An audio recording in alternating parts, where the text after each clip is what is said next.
Assalamualaikum warahmatullahi wabarakatuh. Nama saya Arnda Purwandari dari Prodi Perbankan Syariah dengan NIM 222100296. Video ini saya buat untuk memenuhi tugas mata kuliah Pancasila. Kali ini saya akan membawakan materi tentang Pancasila sebagai paradigma dalam bermasyarakat, berbangsa, dan bernegara. Warga negara Indonesia pasti mengenal Pancasila. Berbicara mengenai Pancasila yang merupakan landasan dari segala keputusan yang mencerminkan kepribadian bangsa Indonesia. Bisa juga diartikan bahwa Pancasila merupakan ideologi negara Indonesia yang digunakan sebagai dasar pengaturan pemerintahan negara. Pancasila mempunyai banyak makna dalam menjadi sebuah dasar negara Republik Indonesia. Salah satunya adalah Pancasila berperan sebagai paradigma kehidupan dalam bermasyarakat, berbangsa, dan bernegara. Nah, sebelum membahas arti dari paradigma itu sendiri, paradigma adalah cara pandang orang terhadap diri dan lingkungannya yang akan mempengaruhinya dalam berpikir, bersikap, dan bertingkah laku. Paradigma juga dapat berarti seperangkat asumsi, konsep, nilai, dan praktik yang diterapkan dalam memandang realitas dalam sebuah komunitas yang sama, khususnya dalam disiplin intelektual. Singkatnya, paradigma adalah kerangka berpikir, sumber acuan arah dan tujuan. Maka dari itu, Pancasila sebagai paradigma kehidupan berbangsa dan bernegara berarti Pancasila menjadi sudut pandang serta acuan dalam kehidupan bermasyarakat, berbangsa, dan bernegara di Indonesia. Pancasila sebagai paradigma dibagi dalam beberapa bagian. Salah satunya adalah Pancasila sebagai paradigma pembangunan nasional.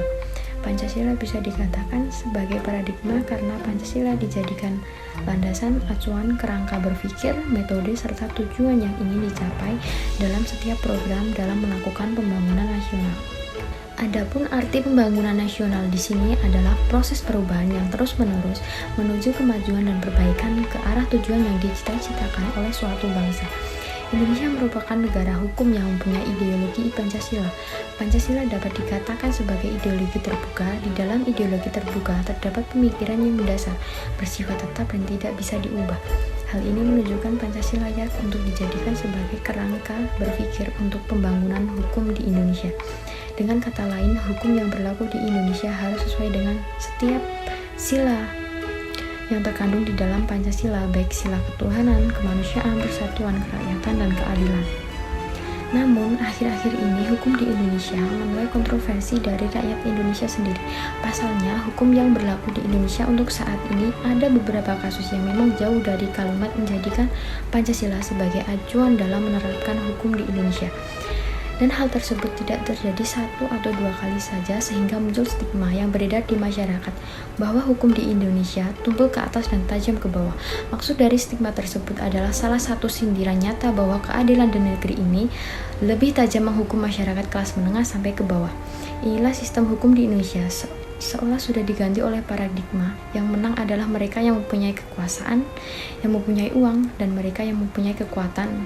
Mereka bisa mempermainkan hukum sehingga suatu hukum di suatu wilayah atau negara sudah tidak sesuai dengan hukum yang berlaku. Mereka merasa aman walau sudah melanggar hukum negara, atau dalam istilah hukum, timpang sebelah. Lain halnya jika yang terkena kasus adalah masyarakat yang berekonomi menengah ke bawah. Putusan hukuman jauh lebih berat dibanding kasus yang terjadi. Contoh pada kasus anak di bawah umur berjumlah 4 orang yang menjadi korban salah tangkap pada tahun 2013 dengan tuduhan pembunuhan terhadap remaja yang ditemukan tewas di bawah jembatan Cipulir, Jakarta Selatan, yang mengakibatkan mereka harus dipenjara selama hampir 3 tahun lamanya. Mereka dipaksa untuk mengakui bahwa mereka yang telah membunuh remaja yang tewas di bawah jembatan Cipulir, hingga mereka mendapatkan siksaan fisik karena dipaksa mengakui bahwa mereka yang melakukan perbuatan itu. Bentuk siksaan yang mereka terima diantaranya adalah wajah dilakban, strum, pemukulan, dan lainnya. Disebutkan bahwa pernyataan dari para penyidik mengintimidasi para pengamen tersebut untuk mengakui bahwa mereka yang melakukan hal tersebut. Awalnya, mereka menolak untuk mengakuinya, hingga akhirnya mereka sudah pasrah dan tak kuasa menahan beratnya siksaan yang diberikan pihak penyidik kepada pengamen tersebut. Akhirnya mereka mengikuti proses hukum demi hukum yang harus dijalani akibat dari kejadian tersebut. Hal ini menjadi bukti bahwa kesalahpahaman saja sudah sangat merugikan bagi orang yang terkena dampak kambing hitam oleh oknum yang tidak bertanggung jawab. Hukuman mereka berakhir dengan dibantu pengacara publik LBH, Lembaga Bantuan Oknum, Oki Wiratama, yang mengajukan banding beberapa kali hingga akhirnya pada bagian PK peninjauan kembali kasus salah tangkap tersebut dapat dimenangkan dan hakim menyatakan bahwa keempatnya bukan pelaku pembunuhan dan dibebaskan dari jerat hukum. Mereka bebas dari penjara pada tahun 2016 dan karena kasus salah tangkap tersebut korban harus rela putus sekolah hingga kehilangan kebebasan alias mendekam di penjara akibat tuduhan dari perbuatan yang tidak pernah mereka lakukan. Dan atas kejadian ini mereka mengajukan gugatan kepada pengadilan untuk mendapatkan ganti rugi secara material dan imaterial. Namun gugatan tersebut ditolak oleh pengadilan dengan beralih bahwa gugatan tersebut dinilai kadaluarsa karena sesuai undang-undang maksimal diajukan 3 bulan setelah putusan atau vonis bersalah dan ternyata diajukan setelah 3 tahun. Tetapi di sini undang-undang yang dimaksud ada kata atau setelah salinan putusan vonis tak bersalah yang baru terbit Maret 2019 pada saat itu, yang jika dihitung sampai pengajuan gugatan belum sampai 3 bulan. Hingga mereka dewasa mereka tetap tidak mendapatkan ganti rugi atas kejadian tersebut. Mereka masih memperjuangkan keadilan yang katanya hukum di negara ini bersumber atau beracuan pada Pancasila. Tentunya pada kasus ini kita bisa melihat bahwa penetapan hukum yang digunakan tidak sesuai dengan sila kedua dan sila kelima Pancasila, yaitu kemanusiaan dan juga keadilan.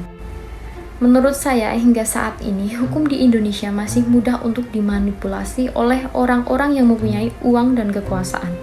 Terutama dalam konteks keadilan, dalam penerapannya bisa dikatakan tidak tepat dan tidak sesuai atas kasus yang terjadi.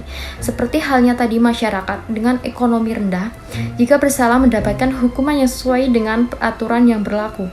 Bahkan dapat dikatakan kurang adil dalam hukuman dengan apa yang diperbuat. Sementara kebalikannya, masyarakat dengan ekonomi atas, hukuman yang diberlakukan tidak sesuai dengan apa yang telah diperbuat.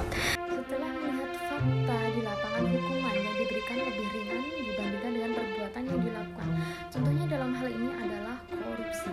Ya, korupsi di Indonesia sampai saat ini belumlah tuntas.